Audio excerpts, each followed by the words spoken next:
Boa tarde, pessoal. Dando continuidade à jornada dos 60 anos do Instituto de Matemática e Estatística, é com prazer que eu apresento para vocês nossa próxima apresentadora, a professora Gabriela Cives, aqui do próprio Instituto, né, nossa membro honório do Programa de Pós-Graduação em Estatística.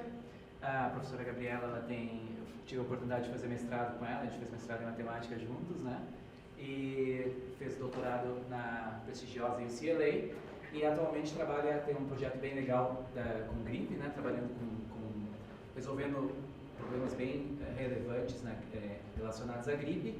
E também, há pouco tempo, ela ganhou o prestigioso edital do Serrapilheira, né, e ela vai contar um pouquinho um pouquinho da experiência dela com a gripe, um pedacinho da pesquisa dela. E como é de praxe, eu gostaria de oferecer um pequeno mimo. Aqui está o certificado também, certo? Peço desculpas do atraso, a gente teve pequenos problemas técnicos e passo a palavra para a professora Gabriela. Obrigado. Obrigada. Então tá, essa apresentação eu acho que alguns de vocês já viram, então falando para a plateia que está aqui, partes dessa apresentação, e a ideia dessa apresentação é dar um panorama geral das coisas que a gente vem trabalhando, das coisas que a gente vem vendo sobre esse projeto da gripe. Então, não é tanto apresentar o resultado de um projeto de pesquisa específico, mas mais dar uma olhada nas diferentes abordagens e nos diferentes caminhos que a gente está querendo olhar. Então, falando um pouco sobre a gripe, para aqueles de vocês que não estão repetidos da palestra da Aline, que já falou um pouquinho da gripe hoje, está trabalhando com alguns dos dados do projeto. Então, bom, a humanidade sofre de epidemias e de doenças infecciosas há muitos anos, enfim, desde que o mundo é mundo, desde que existem seres humanos e populações humanas. E a gripe é uma dessas que acompanha de forma muito próxima e é uma dessas que a gente presta muita atenção, desses agentes patológicos, certo? A gripe, ela tem causado problemas, ela tem um custo de vida bastante alto ao longo do tempo, ela tem custos econômicos bastante altos. Tem alguns exemplos bem conhecidos e meio famosos, inclusive, da gripe. Eu acho que todo mundo já ouviu falar da gripe espanhola de 1918, certo? É uma dessas situações em que teve uma mortalidade muito alta. Estima-se que em torno de 5% da população global foi atingida por essa gripe, com taxas de mortalidade altíssimas. Inclusive, ela teve repercussões importantes para o final da Primeira Guerra Mundial, então, realmente, impactos bem grandes. Mas, mais recentemente, acho que a gripe que a gente está mais... a versão da gripe que a gente está mais acostumado é a gripe sazonal. Aquela que a gente pega todo ano, que febre, tosse, enfim, nariz entupido, sensação de mal-estar geral. E a maioria das pessoas pensa que essa gripe não é uma questão muito grave, afinal de contas eu pego, de repente eu fico uns 2, 3 dias em casa, mas depois volta ao normal. Os custos econômicos associados a essa perda de produtividade, unidos às questões de, principalmente crianças pequenas e idosos e as doenças que vêm associadas depois que a pessoa pega a gripe, significa que o impacto é muito maior do que essa coisa que a gente percebe, que é relativamente pequena, da gripe sazonal. E depois, mais recentemente também, em 2009, acho que todo mundo acompanhou o surgimento da gripe pandêmica, o H1N1, certo?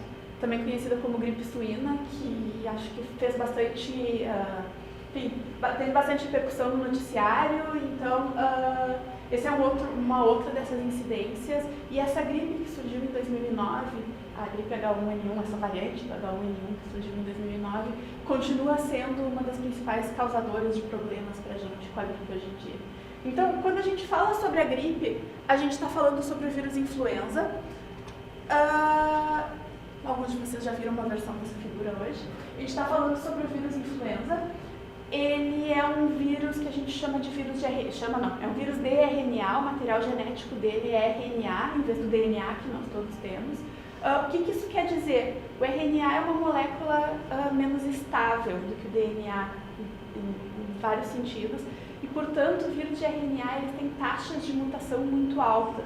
O que isso quer dizer? Que o vírus muda muito rápido. Porque o vírus muda muito rápido, isso gera uma série de dificuldades.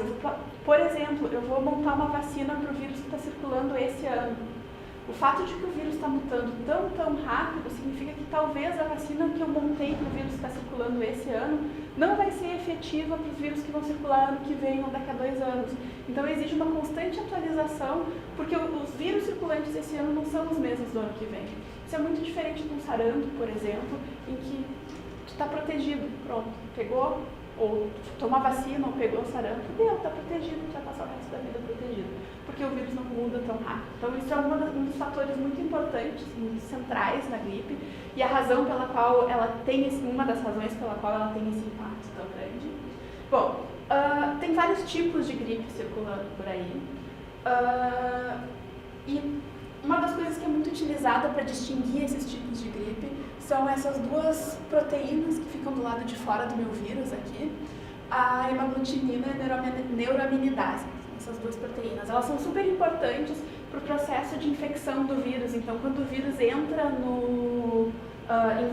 entra no teu sistema e vai infectar as tuas células, as células precisam interagir com essas moléculas, essas proteínas que estão aí. Então, o que acontece? Dependendo do tipo dessas proteínas, essa é uma das coisas muito centrais que a gente usa para dar nome para os vírus. Então, as moléculas diferentes dessas proteínas. E é também nas mudanças, nas alterações ou semelhanças dessas proteínas que o nosso sistema imune consegue reagir bem e nos defender bem contra a gripe ou não. Então, a interação do nosso sistema imune com a gripe também se dá muito por meio dessas duas proteínas aí. Então, por isso que elas são importantes para a conversa. Bom, então, como a Aline falou hoje mais cedo, eu tenho 2 principais tipos de gripe em humanos, na realidade, que vem ao nosso interesse. A gripe do tipo A e a gripe do tipo B são 2 linhagens de gripe bastante diferentes.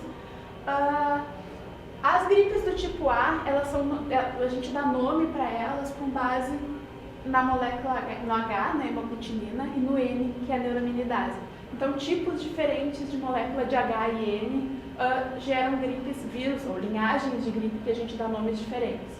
Muito relevante hoje, a gente tem H1N1, que são as descendentes da gripe suína que estão circulando hoje. A gripe espanhola também era gripe do tipo H1N1, então é uma dessas linhagens relevantes.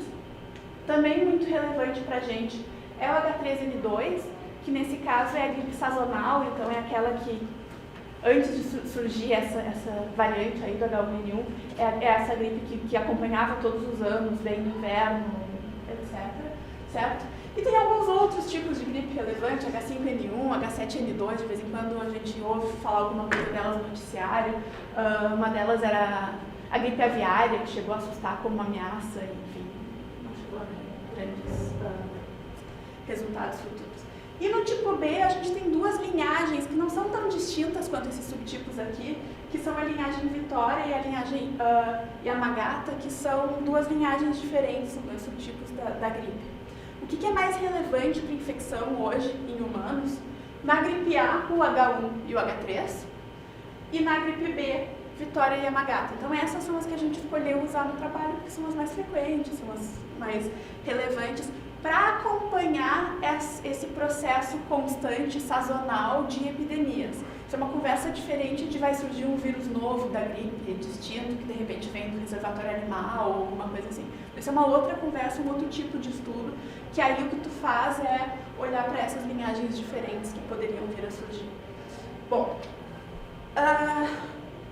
qual foi a motivação do projeto? A motivação do projeto esse sobre a gripe que a gente trabalhou era ver se a gente conseguiria fazer previsão para a gripe. Isso é uma coisa bastante difícil, é uma meta bastante ambiciosa. Então a gente está começando modelando, começando olhando o que a gente tem de dados para ir adiante. Que tipo de previsão se gostaria de fazer? Será que eu consigo prever se ano que vem vai ser um ano muito bom, no sentido de que poucas pessoas vão pegar gripe? Ou será que ano que vem vai ser uma gripe que vai ter uma incidência muito grande de gripe? Qual dos subtipos será que vai dominar ano que vem? Essas são perguntas que são muito relevantes de serem feitas, certo? Outro tipo de pergunta. Como eu posso montar uma vacina da gripe melhor? Para isso, eu tenho que entender o que vai estar acontecendo ano que vem da gripe que vai circular ano que vem, porque eu tenho que fazer a vacina hoje para o ano que vem. Então, a ideia é tentar, de formas diferentes, prever o que vai acontecer no futuro com a gripe. É um problema bastante difícil, mas tem bastante gente trabalhando com esse tipo de dados e tentando resolver isso. Bom, para falar, então, se ano que vem vai ser um ano bom ou ruim para a gripe, o que a gente quer é dados de incidência, certo? Será que vai ter muitos casos, vai ter poucos casos, etc. A fonte que a gente usou para buscar os dados de incidência, então, foi do FluNet, né? É uma fonte do WHO que montou esse material. Como é que entram dados aqui? Bom, tem laboratórios credenciados no mundo inteiro, vários países têm, eles têm um protocolo em que pessoas chegam com suspeita de gripe ou com um certo conjunto de sintomas e aquele laboratório deve testar X pessoas. E testar significa coletar dados e verificar se é gripe ou se não é gripe e qual dos subtipos de gripe. E os laboratórios fazem isso semanalmente e fazem o upload para esse banco, então dentro de uma coisa padronizada.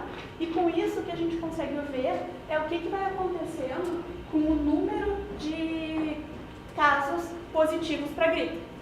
E isso é tido como um proxy para a incidência, certo? Não é a incidência real, é muito difícil de estimar a incidência real, porque as pessoas ficam gripadas e ficam em casa, e aí, bom, como é que vai fazer? É muito fácil tu confundir gripe com resfriados e uma série de outros vírus muito parecidos, então uma outra complicação.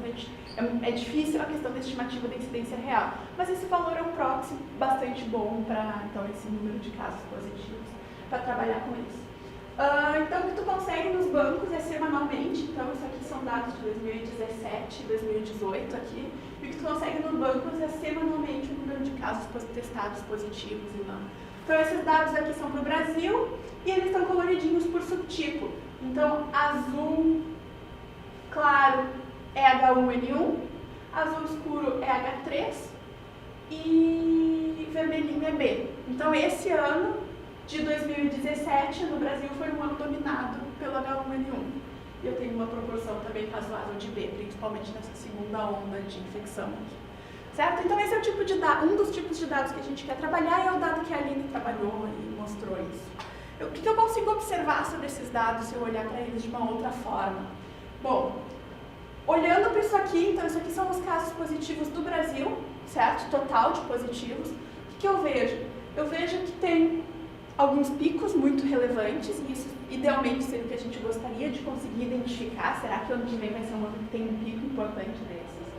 Certo? Tem alguns anos que parece que tem alguns casos, mas não muito concentrados, não com uma tendência epidêmica, e a gente tem essa questão aqui. Então, nesse caso, no Brasil, a gente teve, enfim, alguma coisa importante em 2009, bem pontual, depois 2013, 2016 e 2018 foram os anos, certo, mais complicados. Se eu olhar a separação disso por subtipo, o que eu consigo observar?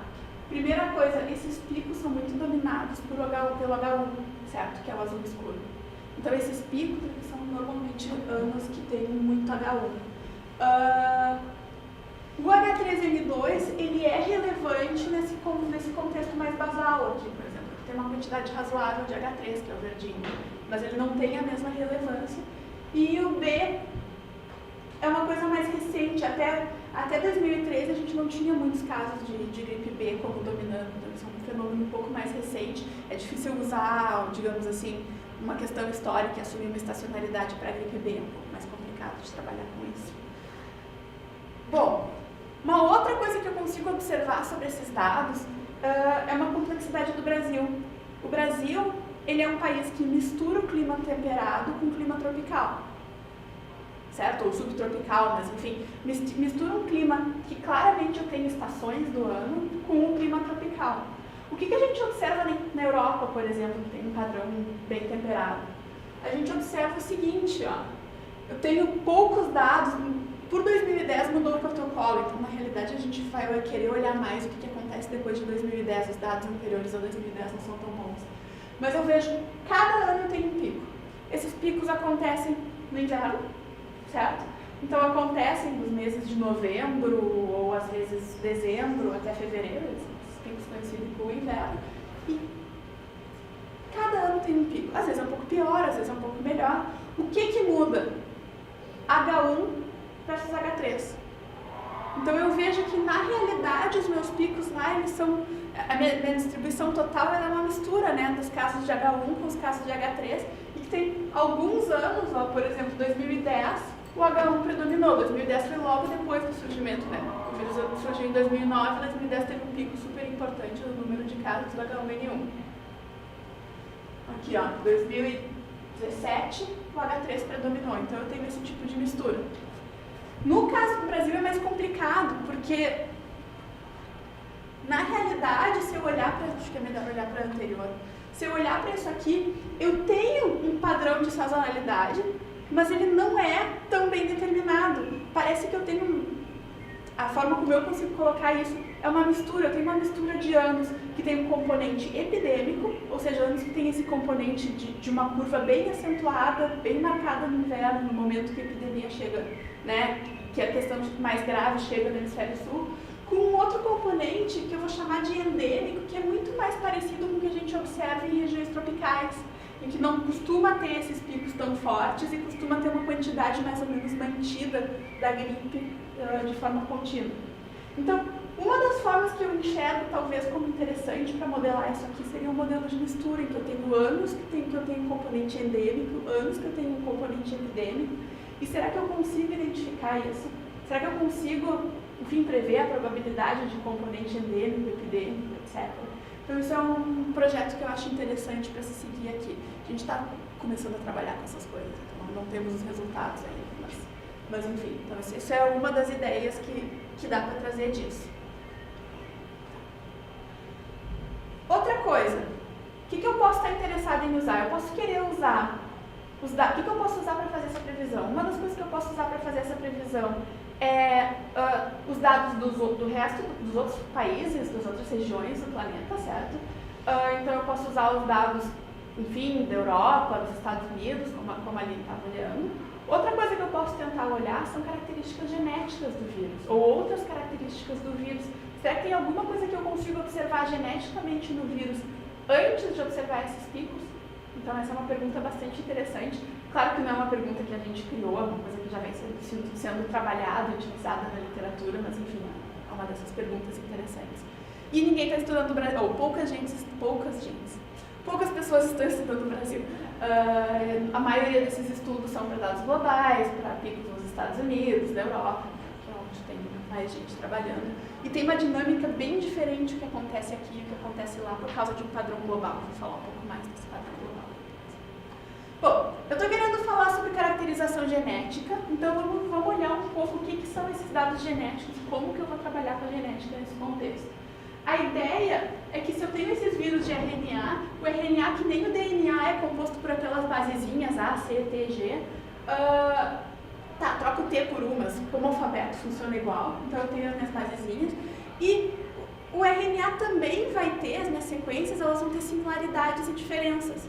E assim como para pessoas eu consigo montar árvores, ou eu consigo montar relações de parentesco, de forma que eu consigo identificar, por exemplo, através do DNA, uma paternidade, ou se alguém é teu parente ou não é teu parente, com base nas similaridades de DNA, eu também consigo olhar essa relação de similaridade entre os vírus circulantes através das sequências do vírus, certo? Será que todos os vírus são descendentes de um elemento só, muito recente? Será que eles são muito mais diferentes? Será que os vírus que estão circulando aí são muito proximamente relacionados? Então, esse tipo de coisa eu consigo olhar a partir dos meus dados genéticos.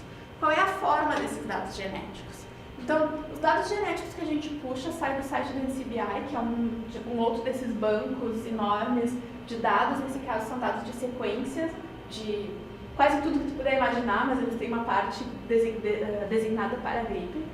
E o que a gente fez foi baixar todas as sequências completas do gene do H. Eu falei do H e do N, né? Então, do gene do H, todas as sequências completas que tinha do gene do H até a data que a gente estava olhando. Então, tudo que tinha no banco, certo?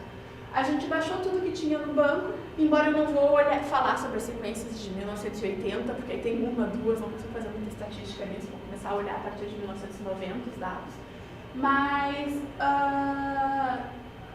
Mas o que eu tenho, então, se eu for olhar toda a informação genética e como é que essas sequências param no banco, todo mundo que faz uma pesquisa, que sequencia vírus, vai lá, publica, faz o seu interesse com os vírus que sequenciou e uma vez feito isso, vai para o banco. Às vezes antes, às vezes depois, enfim.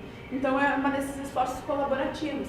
E como vocês veem, a gente juntou 50 mil sequências para estudar nesse exemplo aqui, certo? As 50 mil sequências estão divididas nos 4 tipos de vírus que a gente olhou, de gripe que a gente olhou, então H1, H3 e MH e Vitória. Eu tenho bastante mais dados para H1 e H3 e bem menos coisa para gripe B, então tem menos informação da gripe B. Eles estão divididos de forma desigual no tempo, porque afinal de contas eu tenho muito menos sequências genéticas da gripe de 1990 do que eu tenho sequências genéticas da gripe desse ano, simplesmente por uma questão de tecnologia, de pessoas pesquisando isso. E eles estão distribuídos também de forma desigual geograficamente. Isso é uma questão de centros de pesquisa interessados em trabalhar com isso. Então, eu tenho muito mais dados da América do Norte, da Ásia. Na Europa eu tenho bastante coisa para H1, mas pouca coisa para H3. Eu não sei explicar muito bem porquê, mas enfim. E fora desses lugares eu tenho, fora dessas regiões, África, América do Sul, Oceania, eu tenho quantidades consideravelmente menores de vírus, certo? De observações. Se bem que a Oceania tem bastante H3, né? Mas enfim, tem essa distribuição desigual. Isso é problemático? Bom, depende do que tu vai fazer, mas é importante tu reconhecer que tem esse tipo de diferença. O que eu faço? Eu baixo um monte de dados genéticos, o que eu vou fazer com esses dados genéticos após essa primeira etapa? Bom, eu quero usar esses dados genéticos para fazer relações entre os vírus, certo? Eu quero saber se o vírus de uma sequência é parecido com o vírus da outra sequência ou não. Para isso eu preciso de um critério de comparação.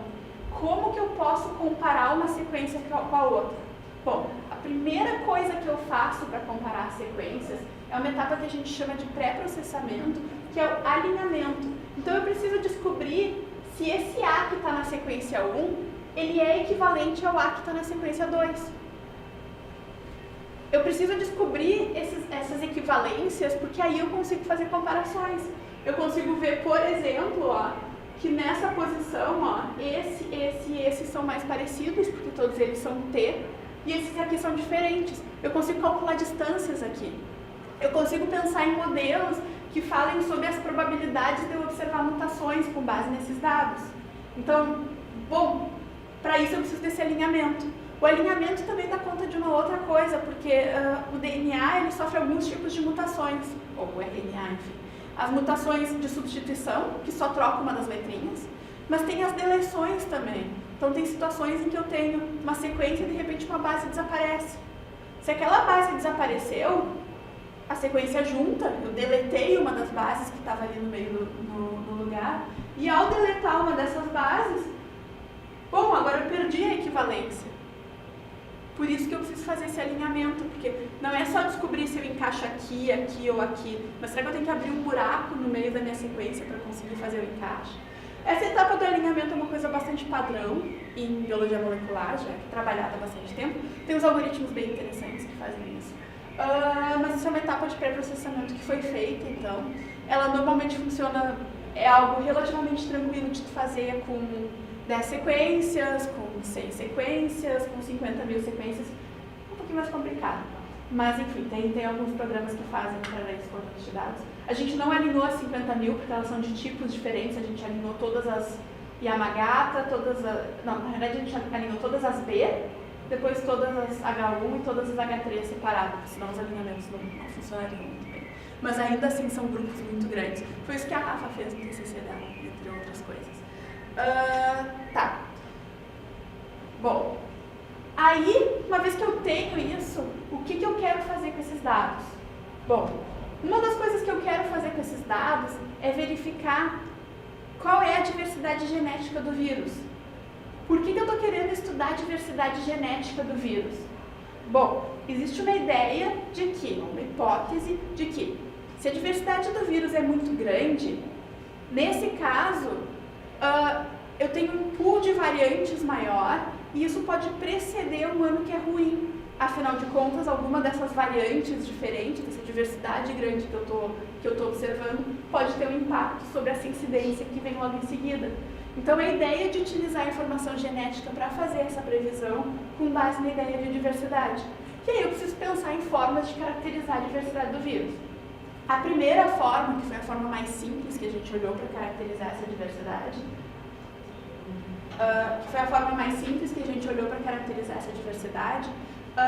foi olhar para a distância média entre uma população de vírus. Então, eu tenho duas sequências, eu tenho uma sequência, e sei lá, eu tenho uma população de 20 indivíduos, certo? Naquele mês, naquela localidade, naquele mês. Eu estou interessada em calcular a diversidade dessa minha população. Bom, o que eu vou fazer? Eu vou medir as distâncias entre todas essas bases, e eu tenho várias distâncias genéticas para trabalhar com isso. E aí o que a gente definiu como diversidade foi a distância média entre todos, né, entre todos os pares. Distância média entre os pares. Isso foi uma definição de diversidade, tem várias outras para olhar. O que eu estou apresentando aqui, deixa eu vir aqui que acho que é melhor de fazer. O que eu estou apresentando aqui é um desses gráficos. Que fio levou? Fechou? Dá um refresh. Então, o que eu estou apresentando aqui são esses gráficos de diversidade, a evolução da diversidade genética do vírus com o tempo, para a gente ir vendo o que vai acontecendo, para a gente ir observando o que vai acontecendo. Então, isso aqui é um aplicativozinho Shiny, que é legal porque facilita de fazer comparações, olhar as várias situações, etc., que foi montado. E eu vou mostrar só algumas comparações. Então, isso aqui é o gráfico das diversidades. E eu vou olhar só algumas das comparações. Vou olhar os dados só de 2009 para cá, no ano passado. O que eu consigo observar? Primeiro, eu tenho alguns picos muito importantes de diversidade de H1. Parece que todas as diversidades estão aqui embaixo, né? Eu tenho alguns picos muito importantes de diversidade de H1. Se eu tirar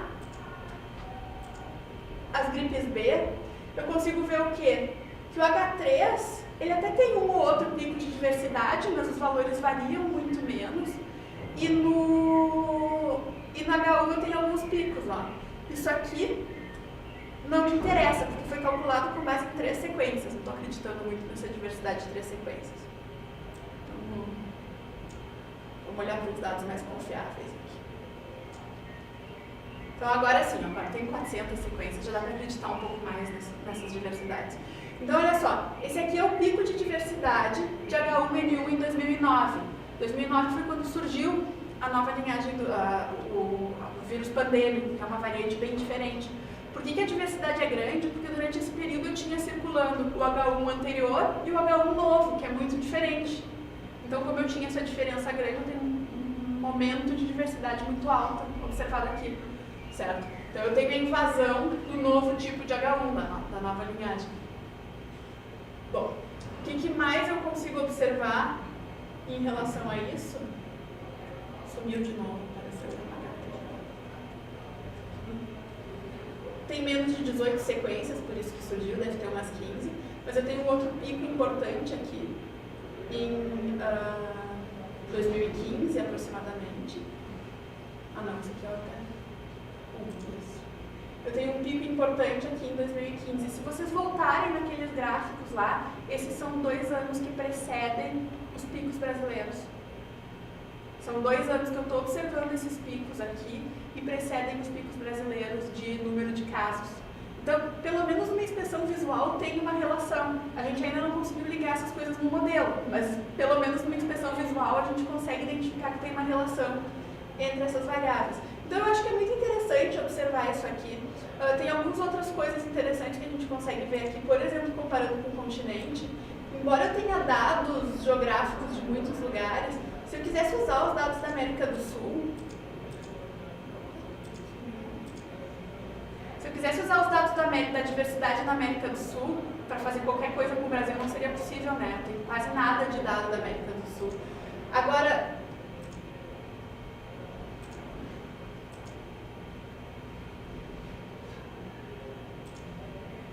Se eu comparar os dados globais, com a diversidade global com os dados da América do Norte, eu vejo que os dados da América do Norte, na realidade, eles dominam essa medida de diversidade. Eu tenho alguns picos aqui, que tem uma discrepância, mas, grosso modo, eu usar a diversidade da América do Norte ou usar a diversidade global, existe uma equivalência entre essas duas estatísticas. Então, são algumas coisas que a gente consegue observar. Se vocês quiserem depois brincar com isso aqui, tem um monte de outras coisinhas que dá pra ver, mas vai tempo. Não vou tirar muito tempo para fazer isso.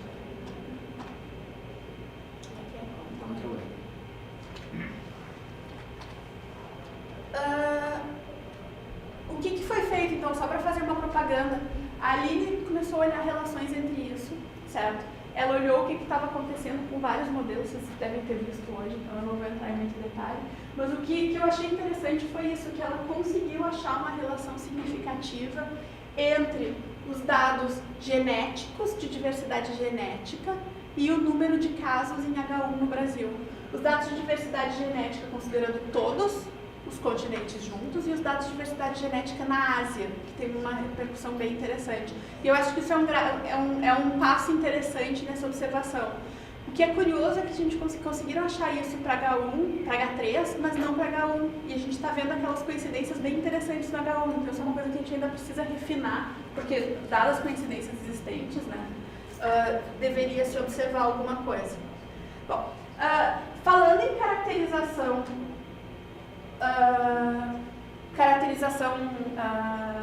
de diversidade genética, eu posso falar em outras formas de medir diversidade genética.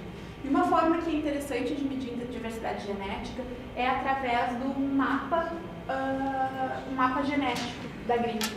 Qual é a ideia? A ideia é que eu vou calcular a distância entre todos os meus vírus da gripe e vou simplesmente usar um escalonamento multidimensional para plotar essa relação de distâncias num mapa bidimensional, de forma que eu consigo ver quais vírus são mais parecidos, quais são mais distantes, em termos genéticos. Então, isso é uma outra forma que eu tenho para olhar essa caracterização.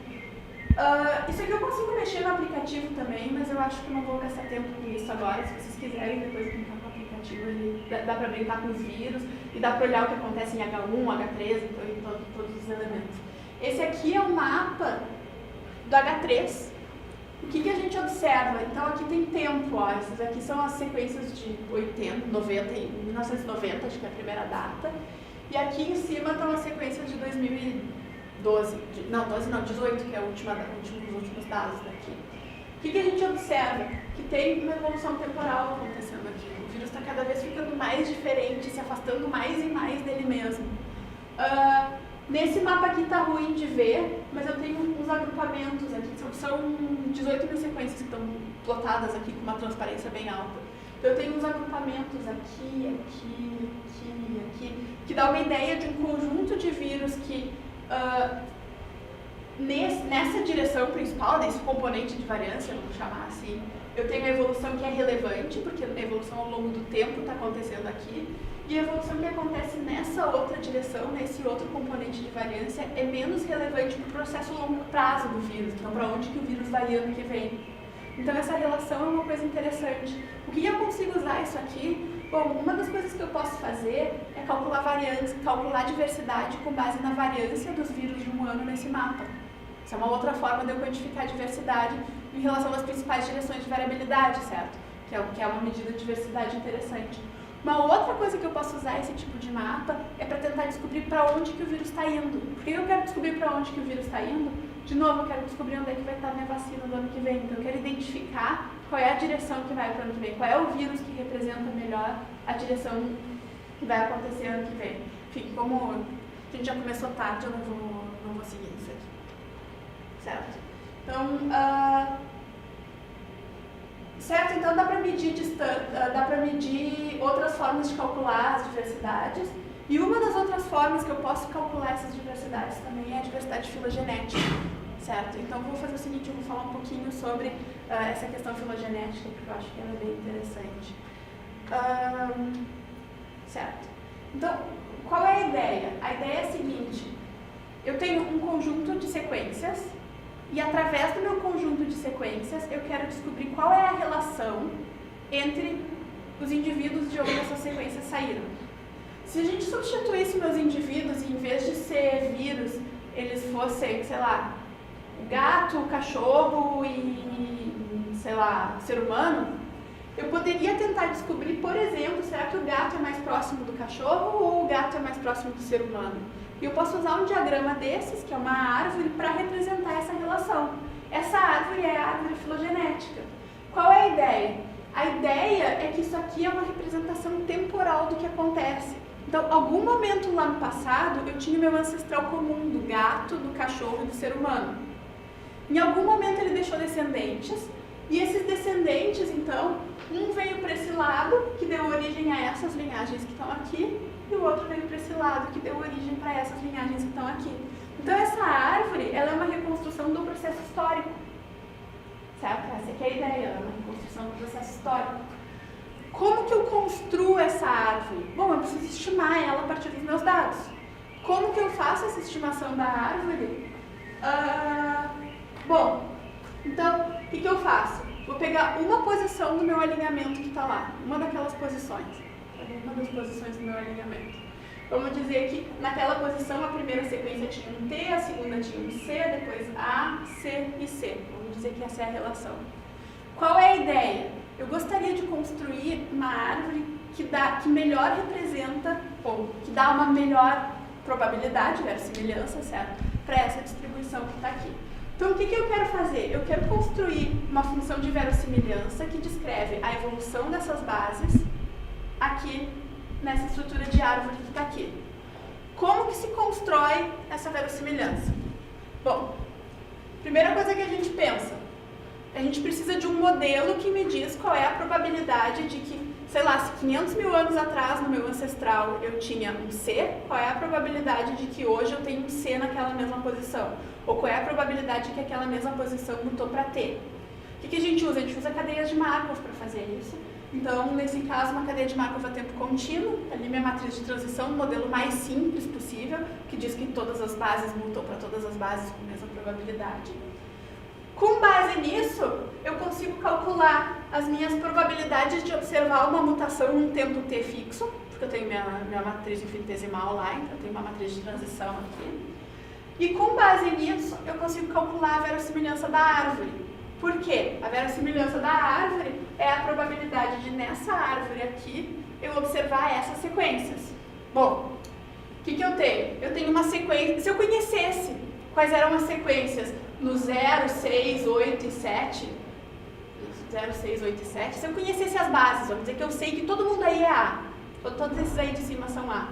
Então eu teria que calcular a probabilidade de 0 para 8 não mudar, então continuar um A num tempo T8, e depois de 8 para 5 mudar de A para C, depois de 8 para 4 mudar também de A para C de forma independente, porque são duas linhagens separadas, depois de 0 para 6 não mudar, continuar o A, de 6 para 7, num tempo T7, não mudar, e assim vai. Então, eu consigo multiplicar essas probabilidades e assim calcular a probabilidade da árvore. Isso funciona muito bem se eu conheço as bases nas posições ancestrais. Na prática, eu não conheço, não consigo pegar qual é o ancestral comum, não sei qual é a sequência dele, não tenho esses dados. O que eu faço? Bom, eu vou integrar sobre todos os valores desconhecidos. Então, a minha verossimilhança, na realidade, como é discreta, ela vai ser um somatório de todas as possíveis bases em x0, x1, x6, x7, x8, os caras que eu não conheço na minha árvore. Então eu consigo assim calcular uma função de verossimilhança, certo? Ela tem um problema combinatório meio grande por causa desses somatórios aqui que aparecem, mas isso se resolve com um algoritmo, enfim, um algoritmo interessante de como trabalhar isso na árvore, não estou trazendo o algoritmo. Mas com base nisso eu consigo fazer estimação de máxima verossimilhança para construir a árvore, eu consigo construir minha árvore. O que acontece com essas árvores? Então, agora falando de vírus diferentes, se eu pegar vírus diferentes e for construir árvore para esses vírus diferentes, o que eu consigo observar? Dependendo do vírus, eu tenho estrutura de árvores diferentes, certo? Então, nesse eixo aqui eu tenho tempo. O que eu observo? Aqui é o ancestral comum de todo mundo, aqui é a primeira sequência que eu mostrei, a segunda, a terceira, a quarta, a quinta, etc. Certo? Então, aqui estão as sequências que eu mostrei. Dependendo do tipo de vírus que eu estou olhando, eu tenho formatos de árvore radicalmente diferentes. Olha esse aqui, ó, o H1, o HIV1. Vocês veem que eu tenho essa diversificação toda acontecendo aqui no início, e depois eu tenho esses longos processos de evolução até observar o meu vírus aqui. Eu tenho esse tipo de estrutura. Olha como a árvore da gripe é completamente diferente. Todos os vírus que eu estou observando, eles são mais ou menos recentes, eu não tenho esses traços muito longos, sem ramificação aqui, certo? Então eu tenho essa estrutura diferente. E essa estrutura, ela carrega uma informação sobre o vírus da gripe. Qual é a informação que ela carrega? Ela carrega a informação de que o vírus, ele está constantemente mudando e que tem uma linhagem principal, uma direção principal onde essas mutações têm sucesso. Então, se esse cara aqui deixou descendentes, esses descendentes aqui não sobraram para contar a história, porque eu não conseguia mostrar eles de novo nesse tempo posterior aqui. Então, na realidade, a qualquer momento do tempo que eu olho essa árvore, normalmente, os meus vírus observados, eles vão ter um ancestral comum 2, 3 anos no passado, e não muito tempo no passado. Então, é um processo de evolução direcional, praticamente. Tem uma direção que a evolução da gripe tem sucesso, pelo menos essa gripe H3, e nas outras direções, enfim, não se mantém, as linhagens não se mantêm por muito tempo. Então, é uma coisa bastante interessante essa relação aí. Eu acho que... Deixa eu só... Tu vê que começou tarde, tá? Quer? Não, vamos terminar nesse horário, né? Então, só vou fazer uma propaganda aqui, e aí a parte mais dos modelos e das fórmulas vou ficar devendo, que são os slides que se seguem. Qual é a ideia de filodinâmica? A ideia de filodinâmica, que é uma área que trabalha justo com a integração dessas informações diferentes, informação genética, depois ela integra informação geográfica, ela vai integrar a informação antigênica, que eu nem cheguei a falar o que é direito ainda, ela vai integrar as informações das curvas epidemiológicas, então do número de casos. Qual é a ideia? A ideia é que eu monte modelos que conseguem integrar todos esses tipos de informação diferentes para fazer inferência em coisas que sozinha, que isoladamente eu não conseguiria. E essa é uma área muito boa para a gente trabalhar com estatística, porque esses modelos, até a gente vai fazer inferência, então é uma área que a estatística tem bastante a contribuir. Um exemplo disso, que eu acho que é um exemplo bem interessante, foi um estudo que foi feito logo que surgiu o H1N1, essa primeira gripe, a gripe suína, né? O que eles fizeram? Eles coletaram as amostras que tinham 6 meses depois que surgiu a epidemia, mais ou menos. Eles coletaram todas as amostras que já tinham sido obtidas e eles tentaram descobrir qual foi o processo de dispersão geográfica do vírus. Então, como que foi feita a dispersão geográfica do vírus? Então, qual é a ideia? A ideia é que, bom, será que eu observei todos os pontos ali, ó? Começou no México. Vamos dizer que eu tenho uma amostra em Los Angeles e outra nos Estados Unidos. Será que aquela amostra do México, ela foi para Los Angeles e uma outra variante que estava circulando no México foi para os Estados Unidos? Ou será que a amostra do México, que foi a primeira, foi para Los Angeles e de Los Angeles ela espalhou para os Estados Unidos? E se eu expando isso, esse tipo de pergunta para uma distribuição, para uma questão global muito maior, eu consigo identificar quais são os centros de dispersão, quais são as regiões que tem muito mais, que recebem mais vírus ou que emitem mais vírus, certo?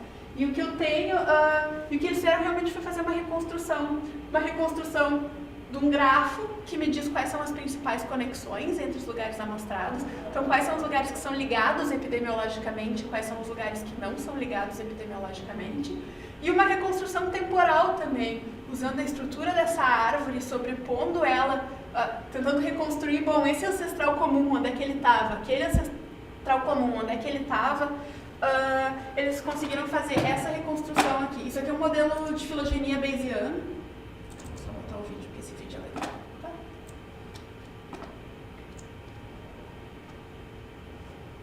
E aí essa aqui é a reconstrução começando no México e como que o vírus está espalhando. Então, uma conclusão de que realmente foi do México para essa dispersão inicial realmente saiu do México para muitos lugares e não encontrou vários outros. Acho que é um videozinho interessante. Só para fechar com uma mensagem legal. Fechou? Não tem mais nada. Só para fechar com uma mensagem interessante. Esse tipo de reconstrução, esse tipo de ideia do tronco da filogenia, o tronco, isso aqui é uma outra representação daquela mesma árvore da gripe que a gente tinha visto antes. Esse cara aqui a gente chama de tronco, que é o cara que é o ancestral comum de todo mundo no futuro. Em algum momento do futuro, esse cara é o ancestral comum de todo mundo. Essa é a ideia. Essa aqui é a evolução principal que está acontecendo na gripe. Se eu consigo identificar quem é que está mais perto disso aqui, ou quem é que tem mais chance de se tornar isso aqui, eu resolvi o meu problema. Eu estou identificando para onde que a gripe vai ir, pelo menos mantendo esse tipo de relação. Então, o que eles construíram? Num modelo parecido com esse, só que para gripe sazonal, eles perceberam o seguinte, que a reconstrução geográfica de onde fica o tronco da filogenia está sempre azulzinho ou rosinha, correspondente ao Sudeste Asiático. Então, que o Sudeste Asiático realmente é uma região muito central para a evolução de novas variantes do vírus da gripe, certo? Eu queria ter entrado, eu botei propaganda demais, eu queria ter entrado um pouco mais nos modelos mesmo, então fica aí para quem quiser conhecer eles, eu mostro depois, de várias formas que a gente faz isso, mas acho que hoje nós vamos ficar com a propaganda.